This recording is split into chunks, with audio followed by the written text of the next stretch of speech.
Okay. Let's call the meeting to order. We are live, right, Megan? Thank you. Good evening. This is the Hagerstown Planning Commission meeting of October the 28th. And with me tonight at City Hall, on my far left is Ron Thomas, and on my near right is Judy Weller. And coming in the room, Jim Stone. Also on via Zoom, virtually, we have Chris Davis. Also in the room, we have Kathy Barr, Planning Director, and many other things. Steve Bachmiller, our Zoning Administrator, Megan Flick, our Planner, and Debbie Calhoun, the glue of the whole office. So, we'll begin the meeting with the Planning Commission business. Oh, it's Colin. I just had to mute him. Are we on? That noise, I think that noise is coming from. Yeah. Yeah, we're good. Okay. So, Mr. Bachmiller, you're on. Okay, the only thing we have on the agenda tonight is the review of the land management code package for changes that you all wanted to see. We met initially for those thousands in the audience. We presented the initial package to the Planning Commission informally at the last meeting, and the commission went over them one by one and made changes to some of them. None of them were jettisoned. Everything moved forward. So what we have now is the official package, which if you are okay with it at this point, we will release for public hearing at your December meeting. The difference in this particular packet is now that the individual proposals are individually numbered now. Before they were left blank just because it was an unofficial review at that point, and we didn't know what might have gotten knocked out. We didn't want to get into a renumbering game. So now everything is officially numbered. The cover memo that I provided numbers them 1 through 15. Most of them you were okay with as they were written. There are several, however, that you did want to see some changes in, and those are numbers as we've assigned numbers to them: 5, 6, 7, 10, 11, and 12. And number 15, I'm not 100% sure if we discussed that one at the meeting. I think we did, but I just want to make sure. It was clarifying the administrative history of dates, some nonconformity. It's kind of a housekeeping thing. Doesn't change policy at all, but I wasn't 100% sure we discussed that one or not. I don't remember. So, but if you want, what we could do is, if everyone's okay with the ones that y'all didn't change, I don't think we need to discuss those tonight. We can just focus on the ones that you wanted to see some changes in. I have 2 changes, but I don't know whether they're, we have both of them you said we need to talk about tonight. Okay. Okay. Then what we will do is we will start with proposal number 5 in the package. This is the one for small scale brewery and distillery. The changes that I understood that y'all wanted made was to clarify the parking calculations based on gross square footage. And we do that. We now have 1 space per 50 gross feet of tasting room or similar public spaces. And for the manufacturing and or warehousing area, the greater of 1 space per employee on the maximum working shift or 1 space per 1,000 gross square feet. I believe that addresses that concern. I do have a small change. Okay. Under definitions, in the 3rd line, you're listing all those things that would be applicable: retail sale, beer, liquor, wine, mead, and or I suggest you either use the word hard cider or fermented cider, because cider is also very available in the unfermented state. So So I I would, prefer hard or unfermented? I don't care. Well, there can be fermented cider that is the alcohol, so I would say hard. Hard, okay. Fermented? Because there's like fermented ginger beer that's not alcoholic. Okay, So it's hard. It's hard. Go with hard then. The expert says hard. And hard side. So everyone's okay with that? We'll move on. to Everybody number else okay with Yep. 05?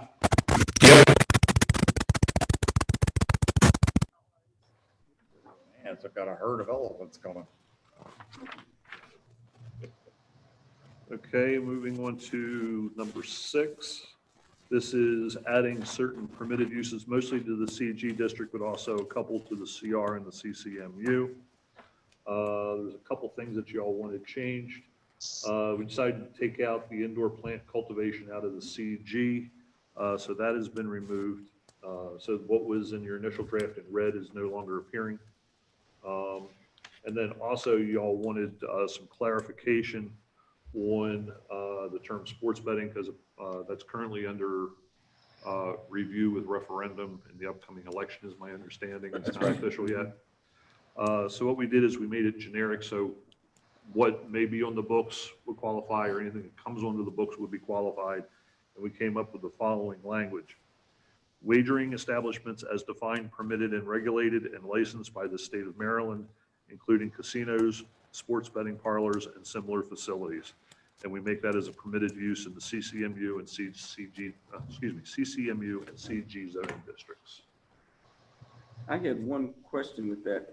In those betting parlors, they also have some of those like slot machines that you can bet on. Is that included in that? As long as it's something that is regulated by the state under these types of laws, yes. Okay. It's kind of, we wrote it as a catch-all. I just offering this as a possible substitution instead of wagering, gambling. Okay. I don't know if, and I even looked up some of the stuff on the state of Maryland, and they're defining it more often as gambling than wagering. Okay, is everyone okay with that? Yeah. Those at home? Yes. Okay. Okay.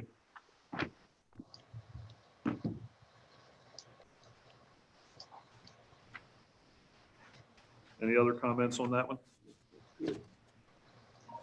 Okay, then we'll move on to number 7. Number 7 is a recalibration of parking requirements for warehousing and manufacturing facilities. We were finding that our regulations were a bit more strict than most other jurisdictions. Y'all wanted me to make the parking associated with the office element consistent, because they were inconsistent in the 2 examples. I compared that against the general office use and found even further inconsistency. So what I did is I changed that 350 and that 400 to 200, which is consistent with any other office use that's permitted. So that's how we addressed that. If you're okay with that? Yep. I'm fine with that. Yep. Okay.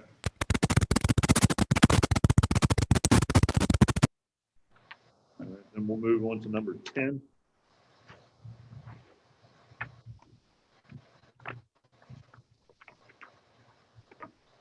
This was adjustments to the new provisions regarding large accessory buildings on large lots that were adopted last year. There was part that we decided to remove.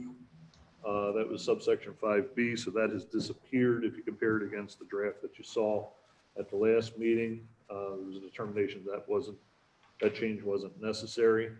And then you also wanted clarification on the measurement of the square footage as gross. So we added gross behind the 900 square feet. It's now 900 gross square feet. Are we okay?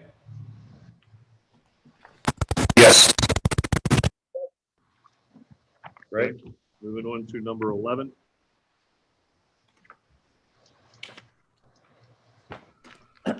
In this one, we were adding a paragraph to the end of the list of minimum unit sizes. There was a clause at the end that read, provided that as much or more additional space is provided in another newly created unit. That clause, per your direction at the last meeting, has been stricken. So now it just simply reads, when units are being created in existing buildings and the existing configuration of the structure makes it difficult, awkward, or impossible to meet these minimum requirements, the zoning administrator may approve minor variations from these standards. And what that does is it even gives you more than what we requested as staff, which is the latitude to shift some of the allocation of spaces. We know that it's not designed to allow more dwelling units in it than the overall gross of the building would, but it allows us to work within the existing four walls of the building and various interior load-bearing walls that can't be moved or adjusted.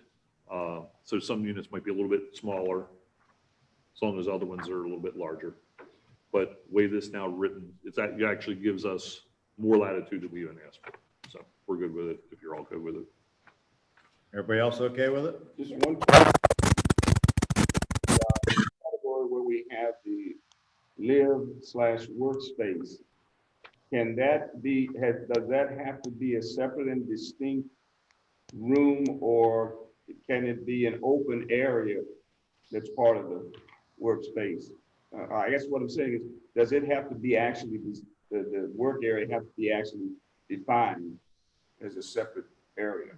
The ordinance is currently mute on that. I think it would depend on the individual need of the particular use. The only comparables that I can think of are the artist lofts that are 2 doors down that the city put together. In those cases, the artists, they work within their living space. Mhm.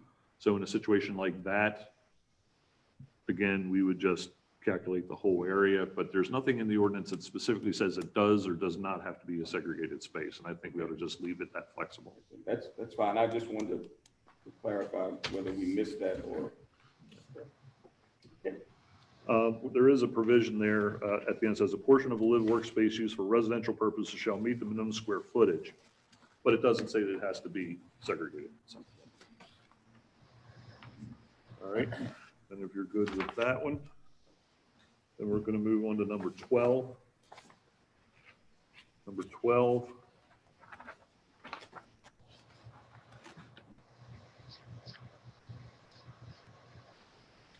It's just moving buffers from Article 4 to Article 5. Mine got a little out of order here.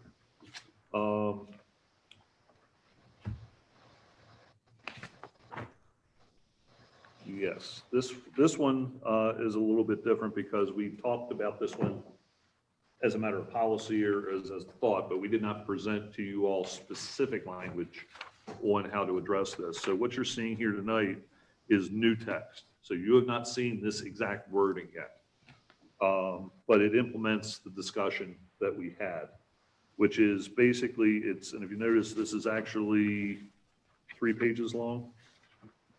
4 pages long, actually. And what this does is it takes the few remaining references to buffers that are in the zoning ordinance and anything associated with regulating them and moving them into Article 5, the Land Management Code, the Subdivision Land Development Ordinance, which means that anything, if these are approved, anything that is a reduction in a required buffer is no longer something that goes to the Board of Zoning Appeals for a variance. It's a waiver through the site plan process with this body. Some of the references, because of needs for cross-referencing, the word buffer will still remain in the zoning ordinance in a few of these cases because it's going to refer you to Article 5, but the actual regulation itself is going to be in Article 5. And again, it puts all buffers completely under your purview and no longer splitting them between you all and the BZA. Most of which are already within Article 5 and under your purview to begin with. With these buffers in place, does this actually define the minimum lot size that a mobile home can be on? That will stay in Article 4. The regulations, just about all the regulations for the creation of mobile home park are going to stay in Article 4, the zoning ordinance. But because this particular provision deals with landscape buffers, what will happen is in the section of the residential zoning section of the ordinance, zoning ordinance, that talks about the design standards for a mobile home park, which talks about the road widths, building setbacks from one another, because you're not creating property lines in a mobile home park.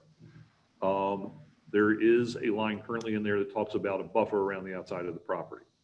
There's going to be, that reference will stay there as a general reference, but it's now going to refer you to Article 5, and the specifics of it are moved to Article 5. Okay. And that way, if somebody comes in for a site plan for a mobile home park, if somebody says, hey, we need to tweak this a little bit, it doesn't go to the BZA, it goes to you. But the bulk of the regulations, matter of fact, I know this is a little bit on the confusing side, so let me pull Well, out. simply said that we're not changing anything as far as buffering is concerned. We're not changing it except where it is found in the land management code. That is correct. That's all we're doing. Yeah, there's no content change. Right. But the intent is for them to all be something the planning commission can grant a waiver to, rather than some of them being BZA issues. Yeah, in Right. Article 4, there's 7 different specific design standards associated with mobile home parks. Of those 7, one of them refers to buffers and talks about the buffers that are required. All it does is list the specific, move it over to Article 5. Everything else stays in place. And what was in Article 4 has been moved to Article 5 with no change. Any questions on this entire section? And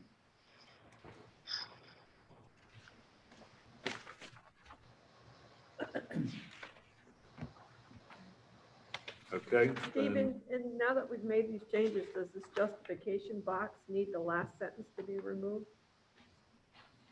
It's a question for the commission.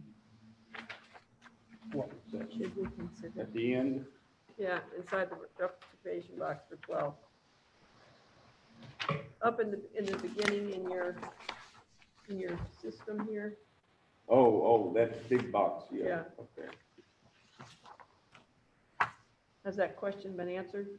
I need to rephrase that. The question's been answered. I need to rephrase that to say the proposed, this will do this. So I'll fix that. yeah, you don't want to go on to public review that way. Yeah. This implements ... Okay. Right. And then the last thing I have, and maybe you did review this and I just wasn't recalling it, is number 15, the last page of your packet, where we added some language just to clarify a little bit about some of the references to non-conforming dates with the adoptions of subsequent comprehensive zoning plans. It doesn't change anything. It just kind of clarifies some of what amounts to the zoning history. And one of the things that I did do is, if you notice in the blue lettering, after the first and second paragraphs, right now, everything that you see there in black is one long paragraph, one long painful paragraph in the zoning ordinance. I thought it was easier reading.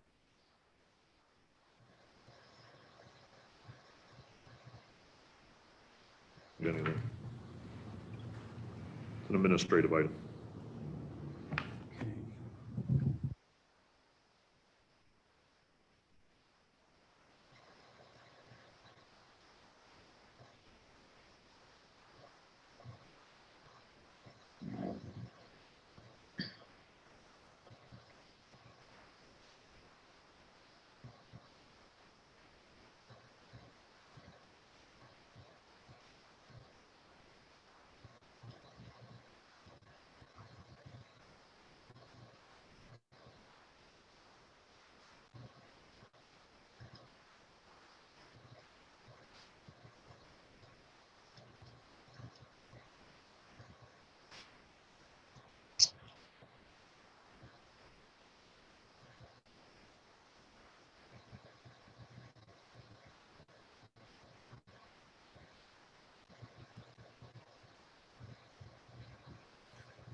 We can't hear you guys either.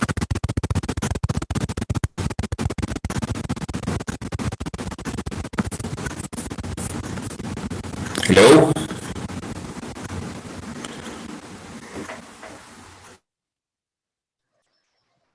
Hey, Colin?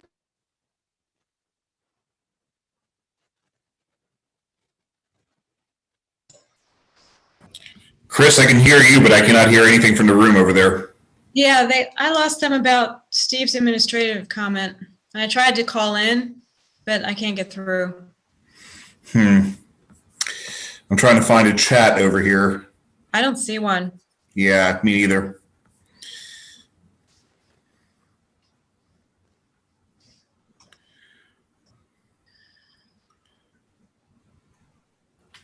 What does that say? Yes or no, move to hearings.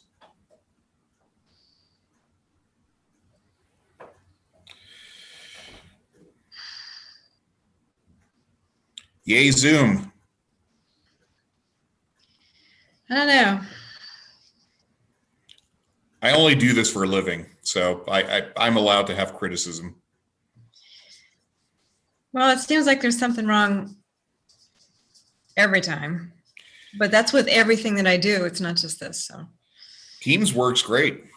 I'm just saying. maybe the city will try it out. But I've drank the Kool-Aid for 20 some odd years, so.